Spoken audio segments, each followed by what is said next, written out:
नमस्कार दोस्तों, हमारे चैनल ज्ञानधारा एसटीपी में आपका स्वागत है। मैं आशीष कुमार आज फिर आपके लिए ओशो की एक नई कहानी लेकर आया हूँ, एक नई सीख लेकर आया हूँ और एक नई सोच लेकर आया हूँ। दोस्तों, यह ओशो की कहानी है और यह बहुत ही अच्छी और शानदार कहानी है। इस कहानी को पूरा सुनें, वीडियो को अंत तक देखें, कहीं पर भी स्किप ना करें, क्योंकि यह कहानी आपके जीवन में परिवर्तन ला सकती है और आपकी सोच में भी परिवर्तन ला सकती है। इसलिए इस कहानी को पूरा सुनें। तो आइए दोस्तों, अब हम आपको कहानी की ओर ले चलते हैं। जैसे कि एक गुरुकुल था और उस गुरुकुल में एक शिष्य था जो कि उसका अंतिम दिन था। इसलिए वह अपने गुरुजी के पास आया और भावुक मन से उसने गुरुजी को प्रणाम किया और कहने लगा, हे गुरुजी, अब हमें यहाँ से जाने की अनुमति दीजिए। तो गुरुजी ने भी उसे आशीर्वाद दिया और कहा कि बेटा, मैं तुम्हें एक दर्पण देना चाहता हूँ और यह जो दर्पण है यह मन का दर्पण है। इस दर्पण से जिसके सामने यह दर्पण करोगे, उसकी बुराइयाँ, उसके अंदर का भेदभाव, उसके मन में छुपी हुई आलोचना और उसके मन में छुपी हुई अनेकों बुराइयाँ दिखाई देंगी। इसलिए यह मन का दर्पण है, इसलिए तुम इस दर्पण को रख लो।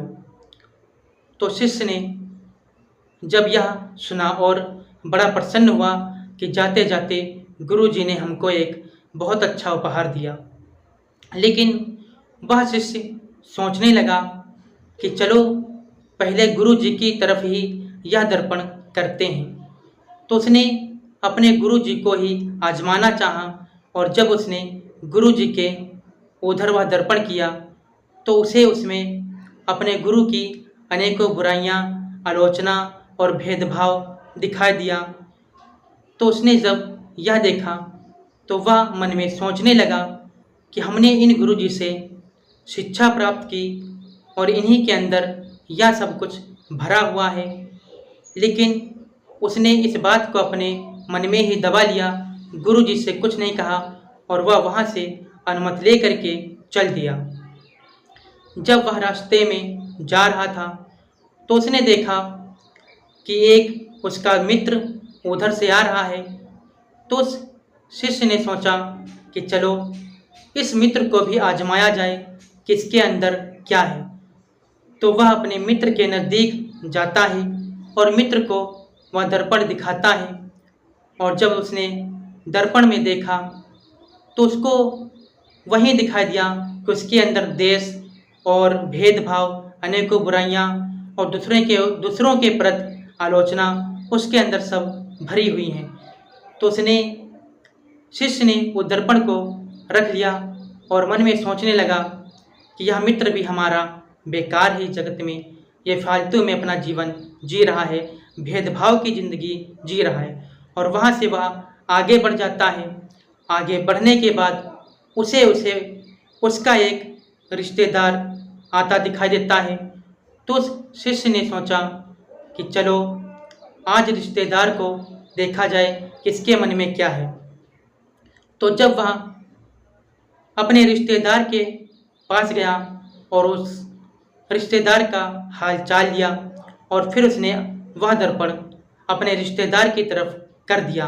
लेकिन वह देख करके शिष्य भौचक्का रह गया।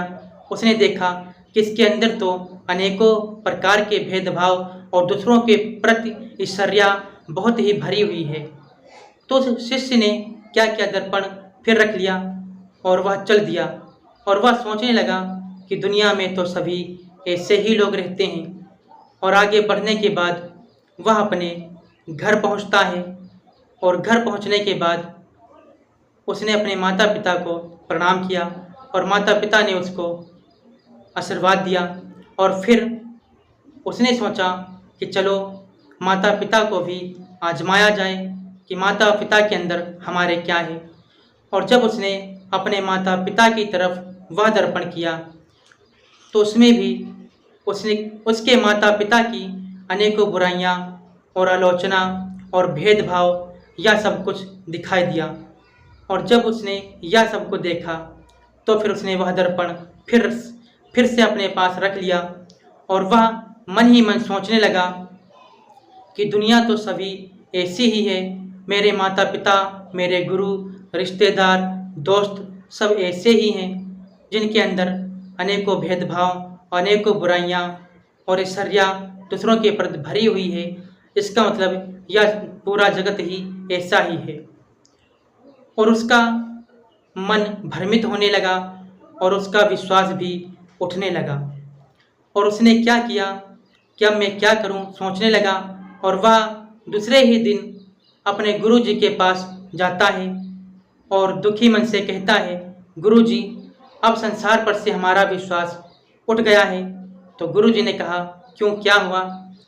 तो उसने सारी बात अपने गुरुजी को बताई और कहा, यहाँ तक कि हमने आपको भी दर्पण में देखा तो आपके भी अंदर अनेकों बुराइयां और भेदभाव हमको दिखाई दिया, इसलिए मैं भ्रमित हूँ और हमको अब इस संसार में कोई भी अच्छा आदमी दिखाई नहीं दे रहा है। तो गुरुजी मुस्कुराते हुए बोले कि बेटा अब यह दर्पण थोड़ा अपनी तरफ करो। और जब उसने वह दर्पण अपनी तरफ किया और जब उसने अपने को देखा उस दर्पण में तो उसने पाया अपने आप को कि उसके अंदर भी अनेकों प्रकार के भेदभाव और अनेकों बुराइयां और दूसरों के प्रति ईर्ष्या भरी हुई है। तो जब उसने अपने आप को देखते हुए गुरुजी के तरफ देखा और कहा, गुरुजी यह क्या?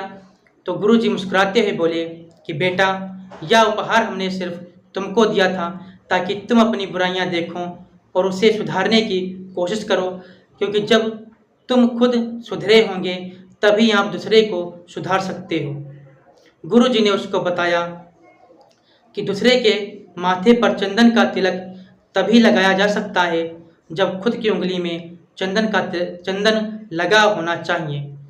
शिष्य समझ गया और गुरुजी से क्षमा मांगी और वहाँ से वह चल देता है।